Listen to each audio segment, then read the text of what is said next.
안녕하세요 여러분, 북튜버 공백입니다.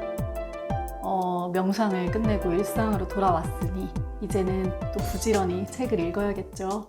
명상 기간에는 아무것도 쓰거나 읽을 수가 없어서 책이 진짜 그리웠어요. 그 마음을 잊지 않고 이번 달에도 열심히 책을 읽어보려고 합니다. 오늘은 제가 명상 다녀오자마자 책 한 권을 읽었는데 그게 너무 재밌었거든요. 그래서 그 책에 대해서 소개를 좀 드릴 거고요. 그 다음에 이제 이번 달에 뭘 읽을지 그것도 간단하게 소개를 드릴게요. 제가 명상 다녀오자마자 읽은 책이 바로 이 책입니다. 나는 정신병에 걸린 뇌과학자입니다. 아니, 명상 갔다 오자마자 무슨 뇌과학 책이냐 이렇게 물어보시는 분들도 있겠지만 이게 진짜 신기한 게 명상에 대해서 관심을 가지고 알게 될수록 동시에 뇌과학에 관련된 과학에 관련된 책들이 굉장히 궁금해져요. 이 둘이 굉장히 관계가 있고 또 흥미로운 작용들을 서로 한다는 것을 조금씩 느끼고 있습니다. 제가 왜 이전에 질 볼트 테일러의 책을 소개를 해드린 적이 있었죠. 이게 이제 뇌과학자가 뇌 한쪽에 손상을 입어서 생기는 일들을 쓴 책이거든요. 이 과학자가 이때 좌뇌가 망가졌었던 거거든요. 좌뇌가 망가지면서 상대적으로 우뇌가 활성화되게 되는데 이 우뇌가 활성화되면서 느끼는 감정이나 감각들이 거의 명상의 깊은 경지에 도달했을 때 느끼는 감각이랑 똑같아요. 이 책에서도 우뇌를 명상하는 뇌라고 부를 정도로 그 기능이 굉장히 비슷하거든요. 제가 이 책을 읽고 뇌과학에도 되게 흥미가 많이 생겼고 너무너무 신기했었는데 그 이후에 제가 우연히 독서 모임을 하면서 올리버 섹스의 책 아내를 모자로 착각한 남자를 또 읽게 됐었죠. 여기서도 역시 굉장히 흥미로운 명상의 상태와 관련이 되는 그런 뇌질환들을 굉장히 많이 볼 수 있었어요. 이렇게 뇌질환이나 뇌과학에 대한 책이 너무너무 궁금해지던 와중에 제가 이제 이 책을 선물을 받았거든요.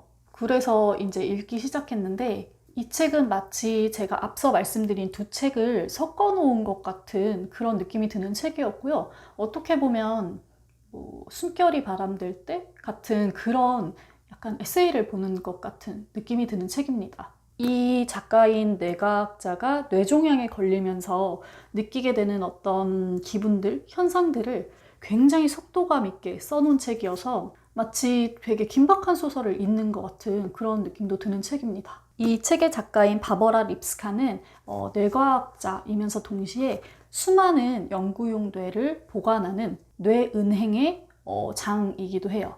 그렇게 뇌를 평생 동안 다뤄왔던 사람이 뇌종양을 발견하게 되면서 너무나 많은 경험들을 하게 됩니다. 예를 들면 시각의 어느 한 부분만 사라진다든지 적대성, 공격성이 굉장히 두드러진다든지 식욕을 제어할 수 없거나 아니면 단기 기억 상실증에 걸리거나 남의 시선을 전혀 의식하지 못하게 되거나 이런 상황들을 겪게 돼요. 읽다 보면은 일종의 치매 상태와 굉장히 흡사한 것 같다는 생각이 들어요. 우리는 사실 정신질환을 어떤 마음의 병이라고 생각해서 심리적인 부분을 해결하면 되는 것처럼 받아들이고는 하잖아요. 그런데 뇌과학책을 읽다 보면 이게 단순히 심리적인 문제가 아니라 정말 명백한 신체의 문제고 물리적인 문제구나 하는 생각이 들어요. 이렇게 생각을 꼬리에 꼬리를 물고 따라가다 보면 정말 별별 질문이 다 떠오르거든요. 예를 들면 이런 거죠. 어디까지가 마음의 병이고 어디까지가 신체의 질병일까? 이런 것들을 정확하게 구분해낼 수 있을까? 예를 들면 이 책의 저자는 뇌의 한 부분에 종양이 생김으로써 굉장히 공격적이고 짜증이 많은 사람이 돼버리거든요. 이게 누군가에게는 그냥 병치레를 오래 해서 마음의 병이 좀 깊나 보다 이렇게 생각되는 병일 수도 있지만 사실은 명백하게 신체적인 뇌의 질환이었던 거죠. 또 그런 생각도 들어요. 이렇게 뇌 기능이라는 게 사람의 행동 양식 자체를 완전히 바꿔놓을 수 있는 거라면 만약에 과학이 더 발달해서 뇌 기능을 움직이는 것이 더 용이해진다면 뇌 기능이나 신체 기능을 조작해서 행복이나 생산성을 증대시킬 수 있지 않을까? 만약에 그렇게 된다면 이게 도덕적으로 괜찮은가? 삶에 어떤 의미가 있는가? 이런 질문도 할 수 있게 되죠. 꼭 디스토피아 소설에 나오는 것처럼 이런 문제들은 유발 하라리의 책에서도 살짝 엿보실 수가 있는데 아무튼 이런 질문도 들고요. 명상도 마찬가지예요. 예를 들어서 운의 기능을 활성화시켜서 선정 상태, 그러니까 즉 명상의 어떤 가장 최고조의 상태를 얻을 수 있다면 우리가 굳이 힘들게 시간을 들여서 명상을 수행할 가치가 있을까? 뇌과학의 발달이 이런 명상의 상태를 대신할 수 있지 않을까? 이런 생각도 들고, 그러면은 그렇게 한다면 과연 이 상태가 어떤 의미가 있는 걸까? 그런 질문도 들고요. 뭐 이런 식으로 진짜 이 책 읽으면서는 스스로 엄청나게 많은 질문들을 던지고 생각했던 것 같아요. 이게 진짜 뇌과학 책의 묘미인 것 같아요. 저는 과학에는 진짜 관심도 없고, 아니 오히려 정말 어려워하고 싫어하는 축에 속했었는데 요즘 이렇게 좋은 뇌과학 책들을 접하면서 굉장히 흥미로워지고 있어요. 제가 신이 나서 소개가 좀 길어졌네요. 혹시 뇌과학에 관심 있으신 분들은 이 책 읽어보시면 좋을 것 같아요. 굉장히 빠르게 가볍게, 그러면서도 여러 가지 질문을 스스로에게 던지면서 읽어보실 수 있는 책입니다. 자, 이제 이 책을 다 읽고 새로운 책들을 읽어야 되는데 그 책들도 한번 소개를 해드릴게요. 일단 첫 번째는 이 책입니다. 짠! 저번에 하울 영상에서 소개해드린 적 있었죠? 소포클레스 비극 전집. 지금 한 3분의 1 정도 읽었는데 이게 희곡은 정말 어려운 것 같아요. 특히 이렇게 옛날 그리스 시대의 희곡은 더 어려운 것 같아요. 기본적으로 이 안에 전제되어 있는 그리스 신화나 책 이야기들이 너무 많아요. 뭐 진짜 기본적인 그리스 신화부터 시작해서 호메로스, 헤로도토스 이런 내용들이 기본기에 너무 많이 깔려 있어서 읽으면서 제가 놓치는 부분이 너무 많고 이해할 수 없는 부분도 너무 많고요. 이게 진짜 배경 지식이 중요하구나라는 생각을 절실하게 하고 있습니다. 이 책은 굉장히 두꺼워서 제가 가지고 다니지는 못하고 집에서만 읽고 있어요.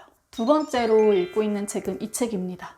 제가 예전에 한번 소개해드린 적이 있었죠. 소피의 세계. 이 책을 제가 굉장히 오래전부터 읽고 있었는데 다른 책들에게 치이고 치여서 진도가 굉장히 안 나갔어요.